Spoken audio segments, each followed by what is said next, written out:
Farewell, young lords. These warlike principles do not throw from you. And you, my lords, farewell.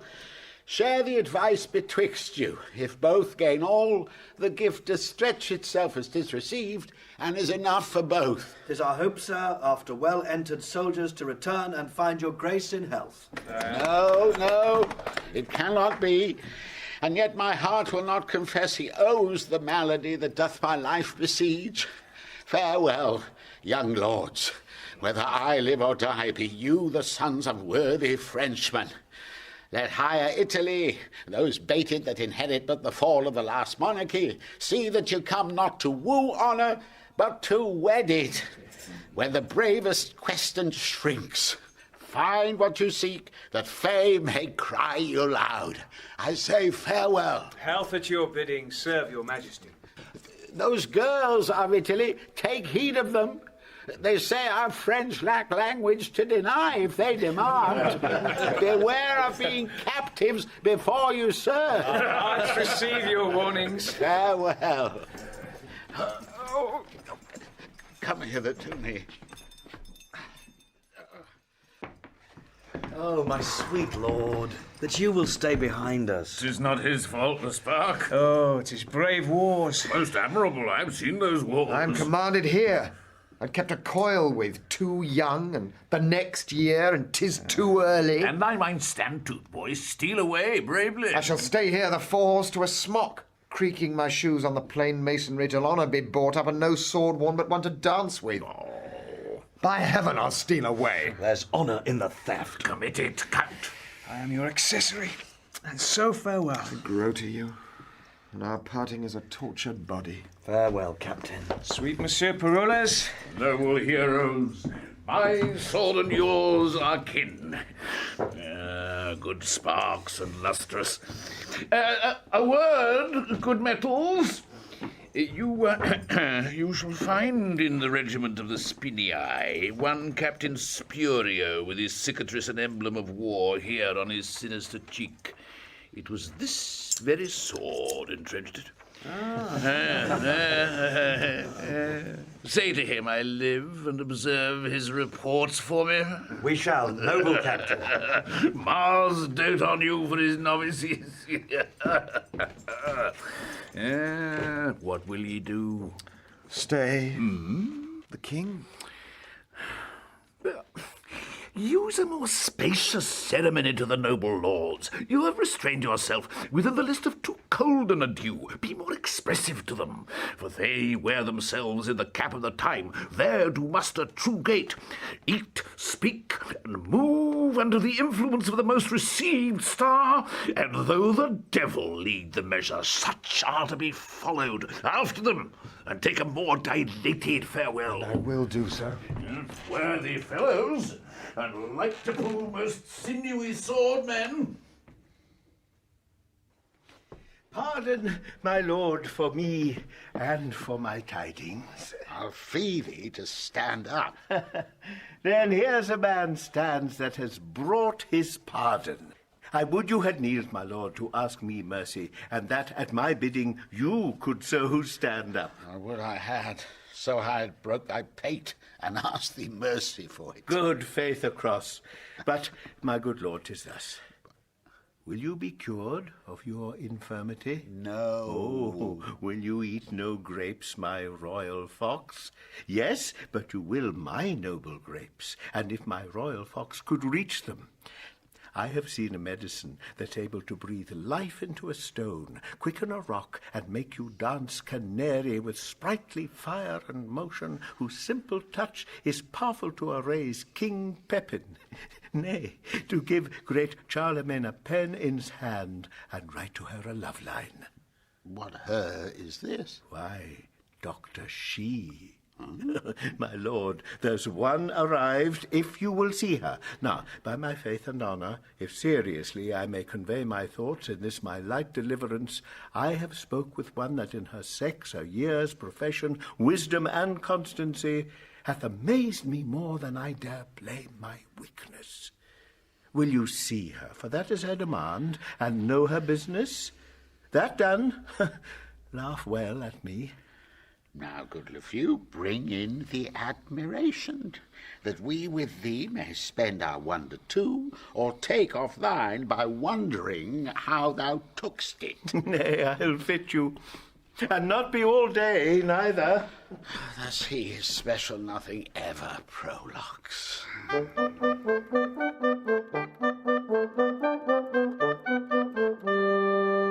Nay, come your ways.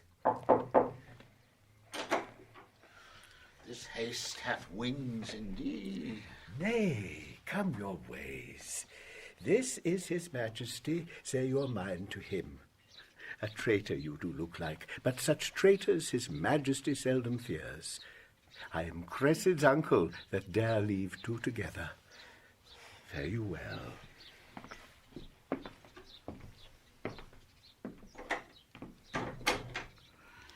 Now, fair one, does your business follow us? Aye, my good lord. Gerard de Narbonne was my father. In what he did profess, well found. I knew him. The rather will I spare my praises towards him. Knowing him is enough.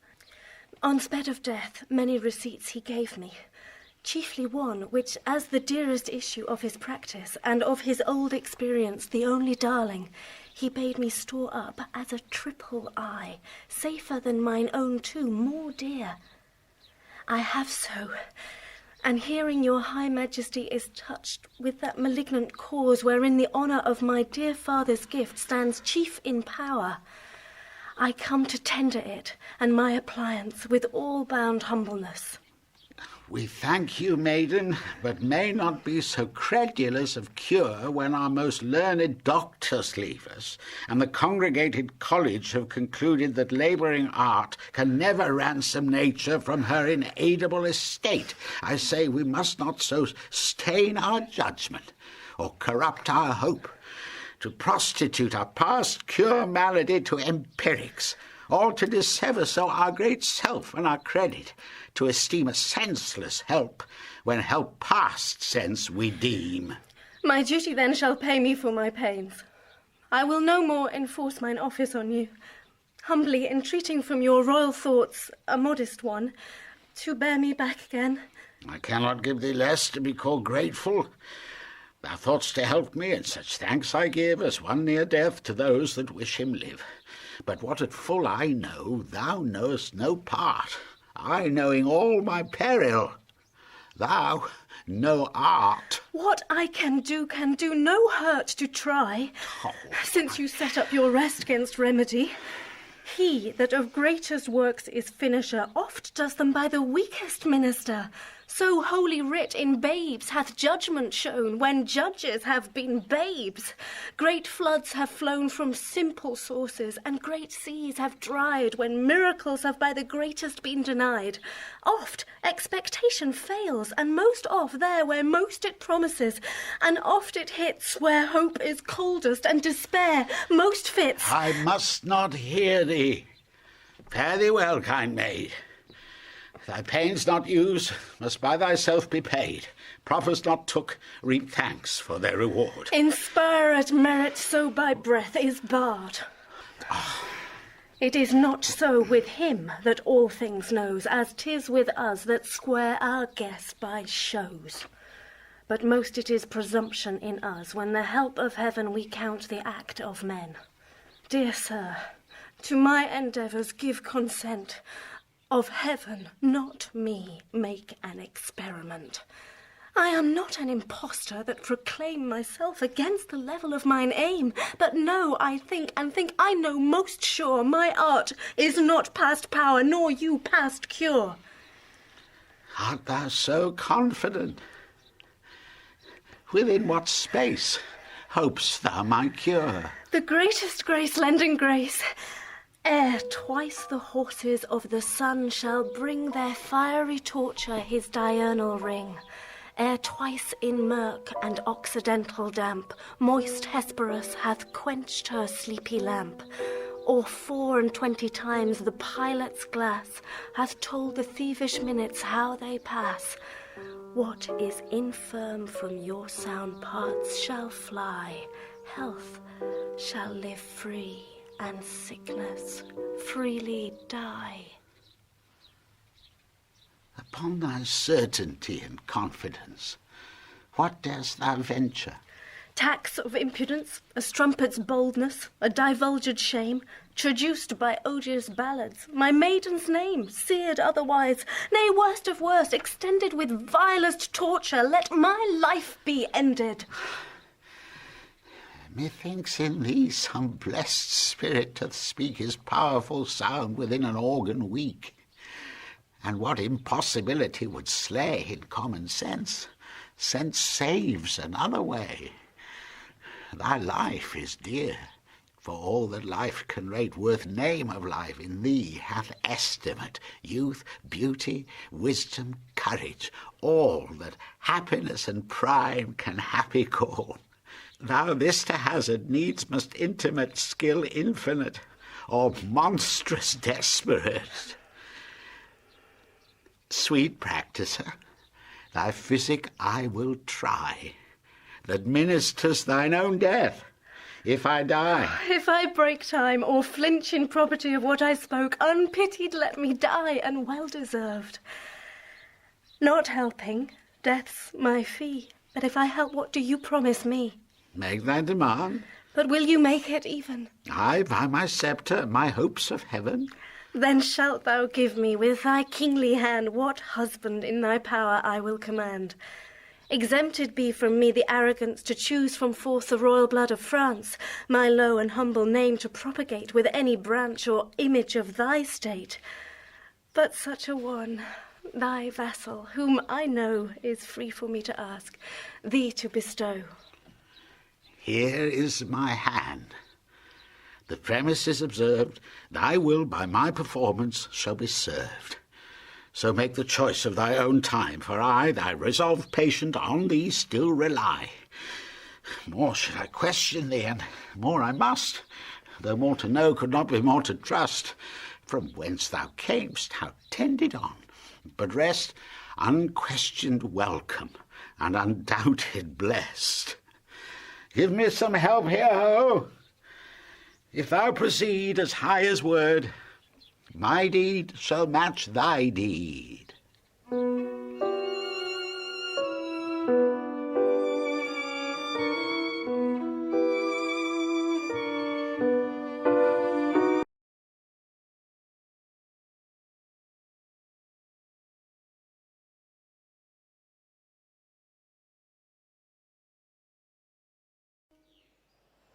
Come on, sir, I shall now put you to the height of your breeding. I will show myself highly fed and lowly taught. I know my business is but to the court.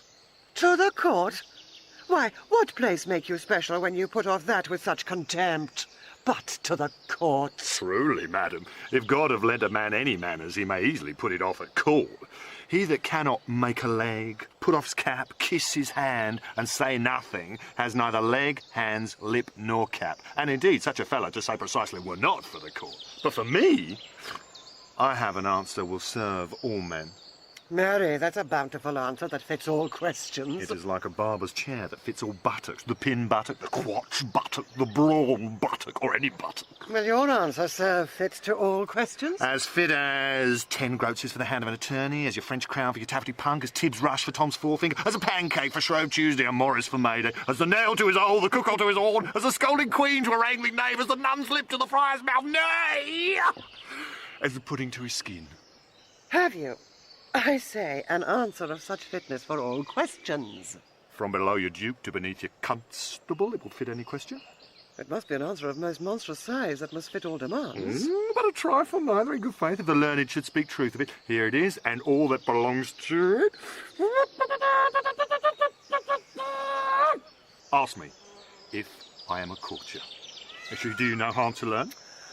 Oh, to be young again, if we could. I will be a fool in question, hoping to be the wiser by your answer. I pray you, sir, are you a courtier? Oh, Lord, sir. There's a simple putting off. More, 100 of them. Sir, I am a poor friend of yours that loves you. Oh, Lord, sir. Thick, spare not me. I think, sir, you can eat none of this homely meat. Oh, Lord, sir. Nay, put me to it, I warrant you. You were lately whipped, sir, as I think. Oh, Lord, sir, spare not me. Do you cry, "Oh, Lord, sir," at your whipping, and spare not me? Indeed, your "Oh, Lord, sir," is very sequent to your whipping. You would answer very well to a whipping if you were but bound to it. I never had worse luck in my life in my old lord, sir. I see things may serve long, but not serve ever. I play the noble housewife with the time to entertain it so merrily with a fool. Oh, Lord, sir. Why, that serves well again. An end, sir. To your business. Give Helen this, and urge her to a present answer back. Commend me to my kinsman and my son. This is not much. Not much commendation to them. Not much employment for you. You understand me? Most fruitfully. I'm there before my legs. Haste you again.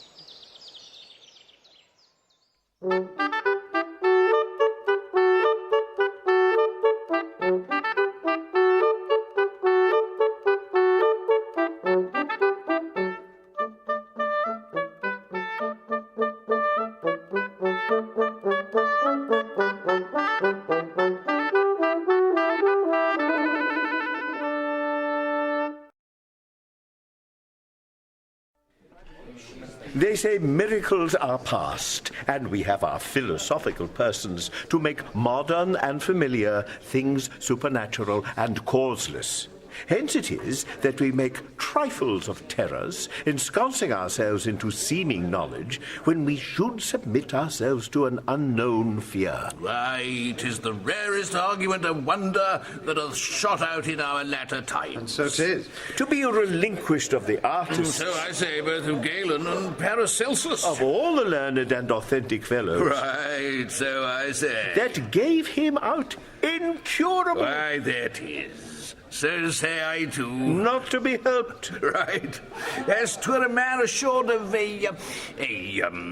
uncertain life and sure death. just you say will, so would I have said. I may truly say it is a novelty to the world. It is indeed. If you will have it in show, you shall read it in, what you call there. A showing of a heavenly effect in an earthly actor. That's it, I would have said the very same. Why, your dolphin is not lustier. For me, I speak in respect. No, it is strange. It is very strange.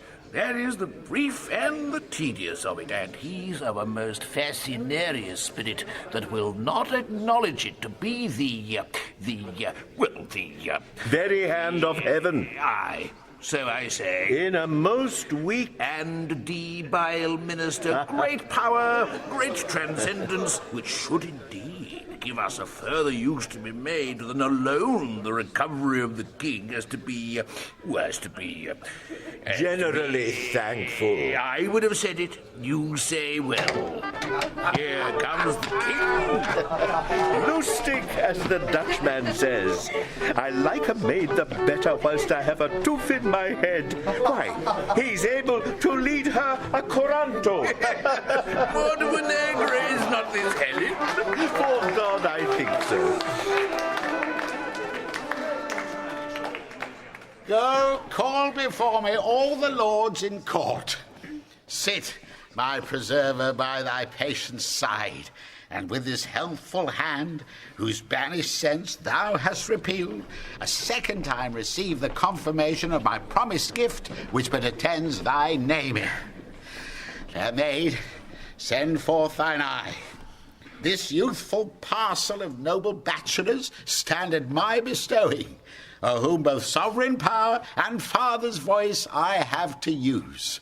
Thy frank election make. Thou hast power to choose, and they none to forsake. To each of you one fair and virtuous mistress fall, when love please.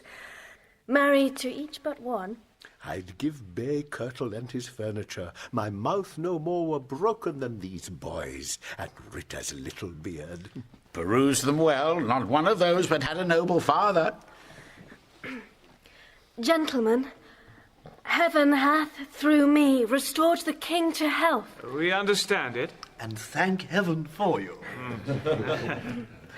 I am a simple maid, and therein wealthiest that I protest I simply am a maid.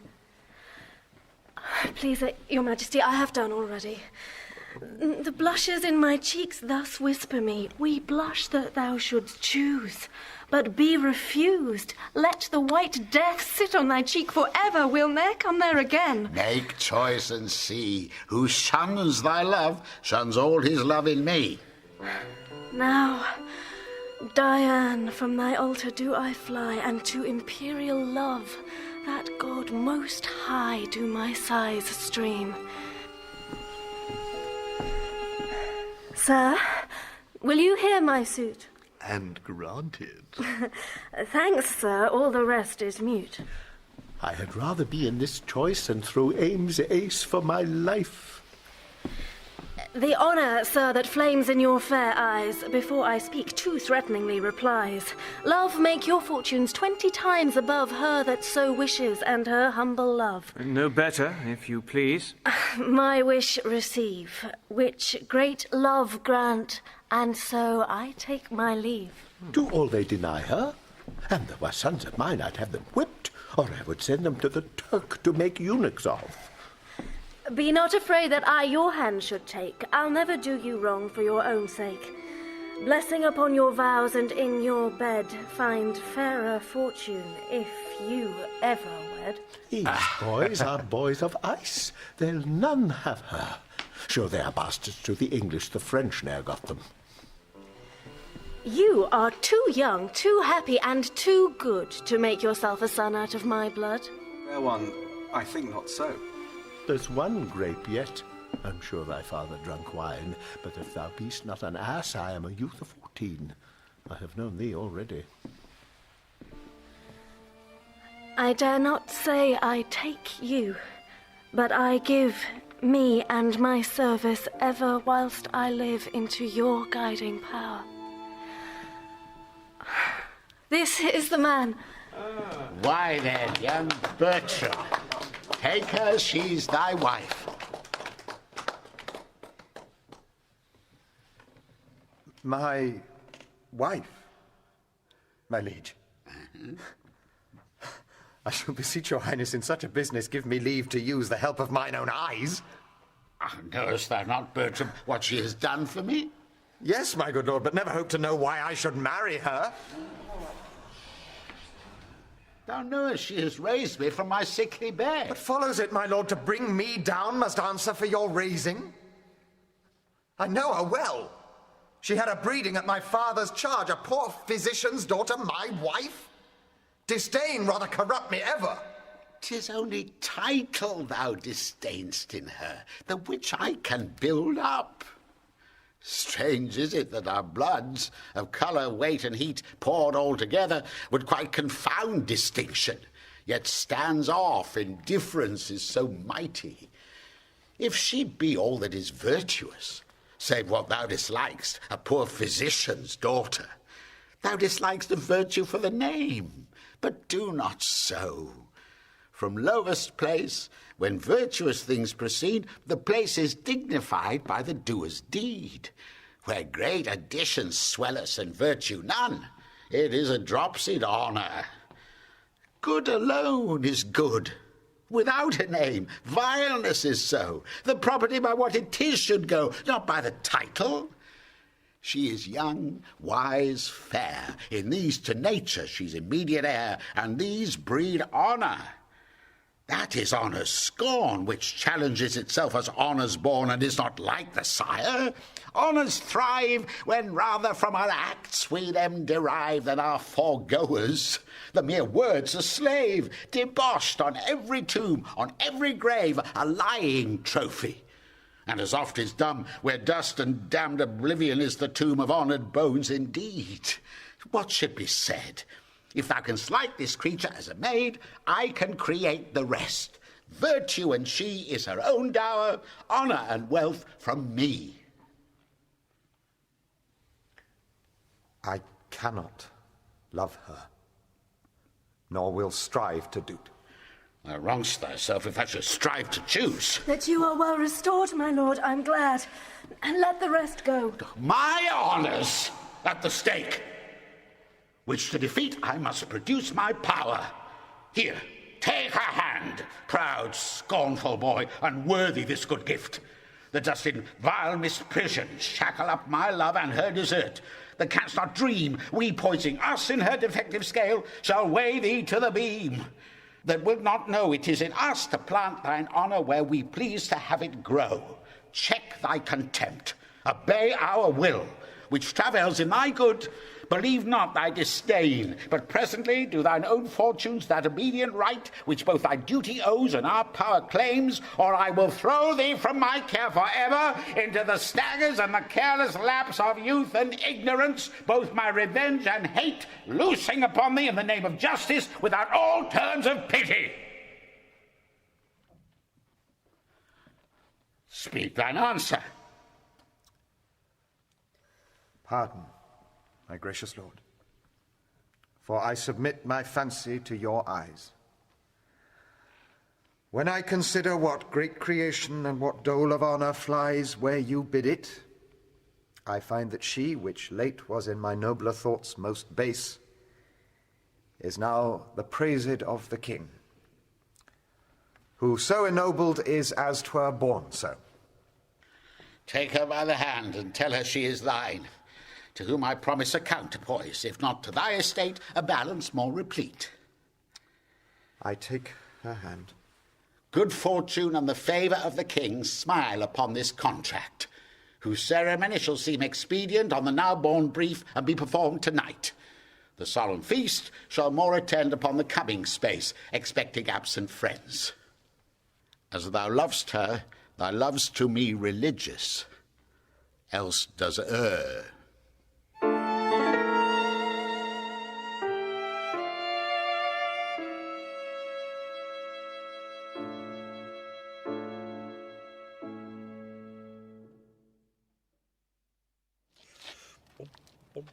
Do you hear, monsieur?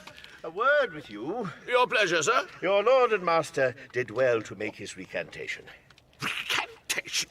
My lord? My master? Aye? Is it not a language I speak?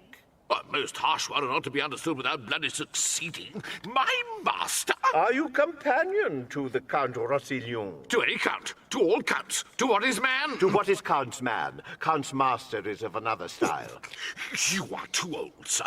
Let it satisfy you. You are too old. I must tell thee, sirrah, I write man, to which title age cannot bring thee. What I dare too well do, I dare not do.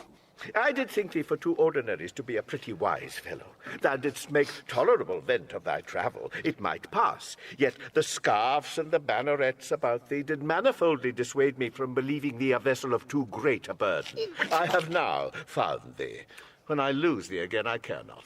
Yet art thou good for nothing but taking up, and that thou'rt scarce worth. Hadst thou not the privilege of antiquity upon Do thee? not plunge thyself too far in anger, lest thou hasten thy trial, which, if Lord have mercy on thee for a hen. So, my good window of lattice, fare thee well. Thy casement I need not open, for I look through thee. Give me thy hand. My lord, you give me most egregious indignity. Aye, with all my heart, and thou'rt worthy of it. I have not, my lord, deserved it. Yes, good faith, every dram of it, and I will not bake thee a scruple. Well, I shall be wiser. Even as soon as thou canst, for thou hast to pull at a smack of the contrary. If ever thou beest bound in thy scarf and beaten, thou shalt find what it is to be proud of thy bondage. I have a desire to hold my acquaintance with thee, or rather my knowledge, that I may say in the default, he is a man I know. My lord, you do me most insupportable vexation. I would it were hell pains for thy sake, and my poor doing eternal. For doing, I am past, as I will by thee in what motion age will give me leave.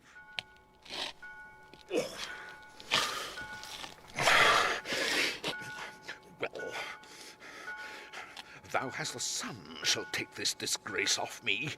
Scurvy, old, filthy, scurvy lord! Well, I must be patient. There is no fettering of authority. I'll beat him by my life if I can meet him with any convenience, and he were double and double a lord. I'll have no more pity of his age than I would have of... Oh, I'll beat him, and if I could but meet him again... Sarah! Your lord and master's married. There's news for you. You have a new mistress. I most unfeignedly beseech your lordship to make some reservation of your wrongs.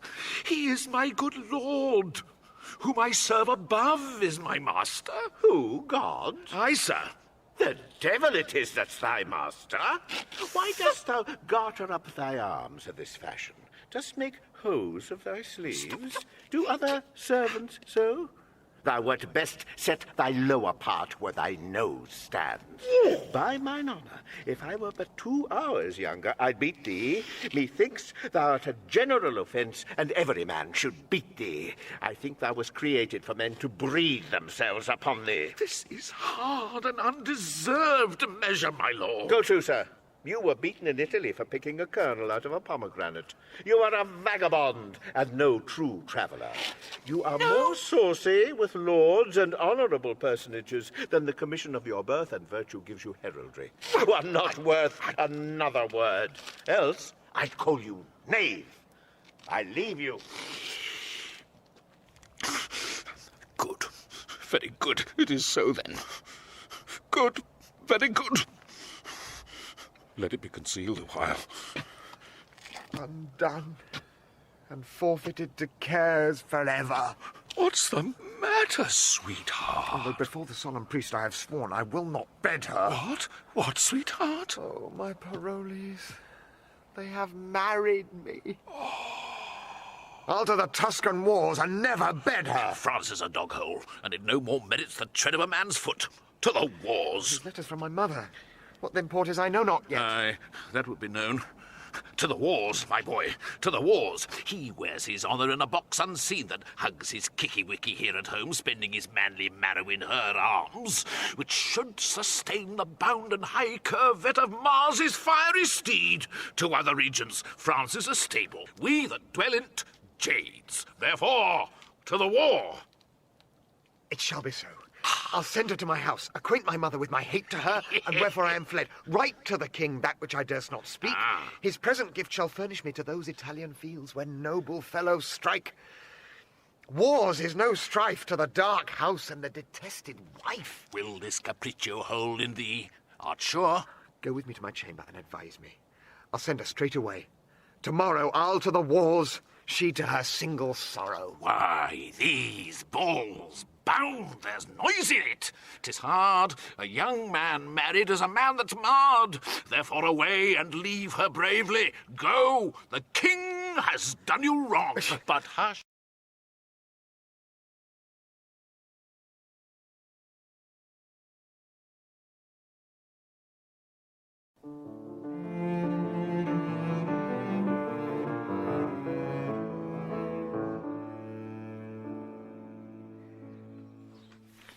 My mother greets me kindly. Is she well? She's not well. But yet she has a health. She's very merry, but yet she's not well. But thanks be given, she's very well and wants nothing in the world. But yet she's not well. If she be very well, what does she ail that she's not very well? Truly, she's very well indeed. But for 2 things. What 2 things? One, that she's not in heaven, whither God send her quickly. The other, that she's in earth, from whence God send her quickly.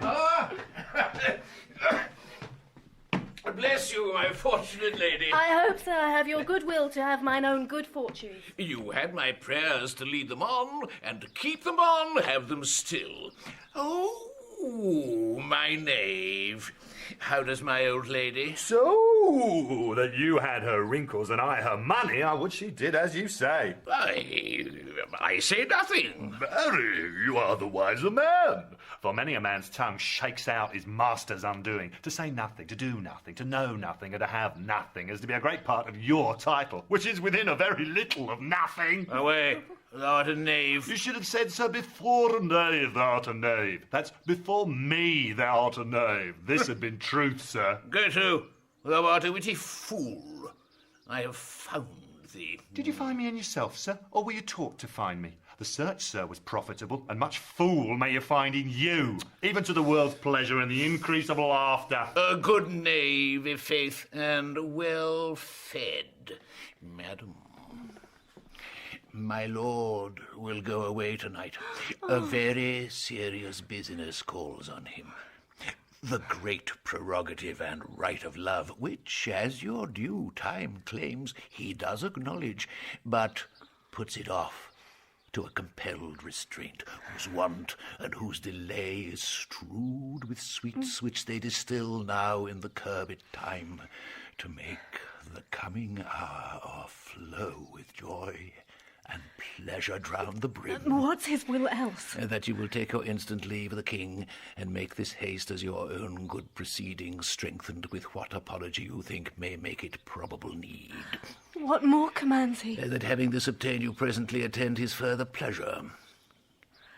In everything I wait upon his will. I shall report it so. I pray you. Come, Sirrah.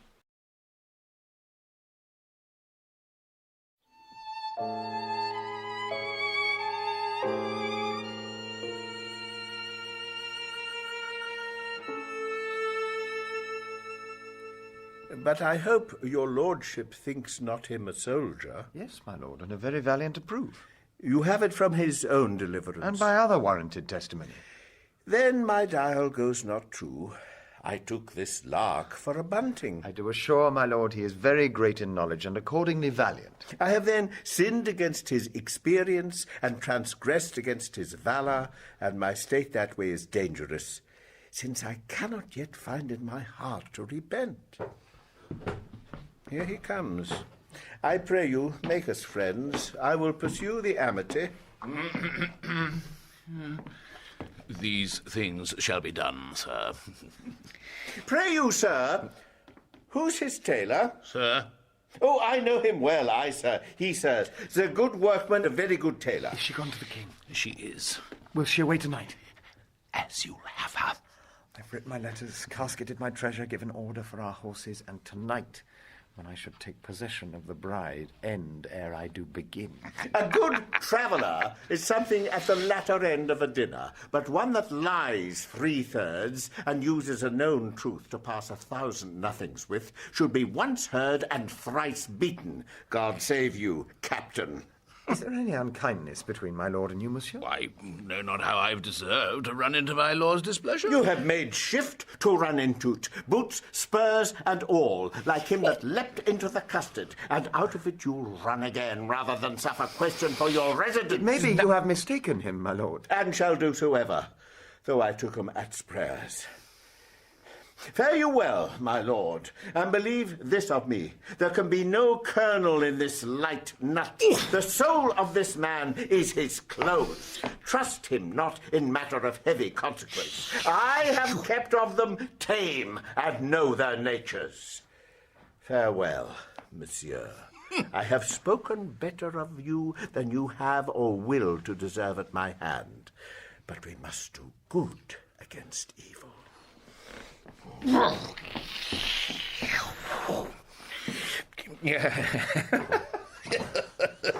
idle lord, I swear. I think so. Why, do you not know him? Yes, I do know him well. And common speech gives him a worthy pass. Here comes my clog. I have, sir, as I was commanded from you, spoke with the king, and have procured his leave for present parting. Only he desires some private speech with you. I shall obey his will. You must not marvel, Helen, at my course, which holds not colour with the time, nor does the ministration and required office on my particular. Prepared I was not for such a business. Therefore am I found so much unsettled.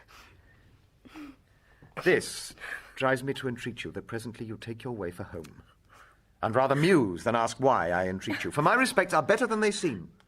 and my appointments have in them a need greater than shows itself at the first view to you that know them not. This to my mother. 'Twill be 2 days ere I shall see you, so I leave you to your wisdom. Sir, I can nothing say but that I am your most obedient servant. Come, no more of that. And ever shall, with true observance, seek to eke out that wherein toward me my homely stars have failed to equal my great fortune. Let that go. My haste is very great. Farewell, hie home. Pray, sir, your pardon? Well, what would you say? I am not worthy of the wealth I owe, nor dare I say 'tis mine, and yet it is, but like a timorous thief, most fain would steal what law does vouch mine own. What would you have? Something, and scarce so much. Nothing, indeed. I would not tell you what I would, my lord. Faith, yes. Strangers and foes do sunder and not kiss. I pray you stay not, but in haste to horse. I shall not break your bidding, good my lord. Where are my other men, monsieur? Farewell. Go thou toward home, where I will never come whilst I can shake my sword or hear the drum. Away, and for our flight. Bravely, Coraggio.